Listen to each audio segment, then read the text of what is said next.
Алматы қаласы Наурызбай ауданының жалпы білім беретін мектептің оқушыларымен үгіт насихат жұмысы жүргізілді. Өзіміздің радиоэлектроника және байланыс әскери институтына курсанттардың және сарбаздардың жататын жерлерімен казармаларын және жатақханаларын көрсетіп, одан ары курсанттардың асханасын, асханадан кейін екі кафедраны көрсеттік.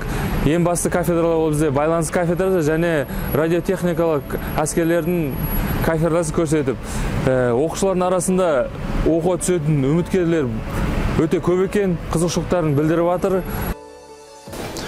Бүгін әскери институттың оқу базасымен, оқуға қабылдау шарттарымен, тыныс-тіршілігімен жақын таныстық. Өте пайдалы мәлімет алдық. Бұл саяхат өмірімді әскермен байланыстырсам деген балалық арманымды қайта оятқандай.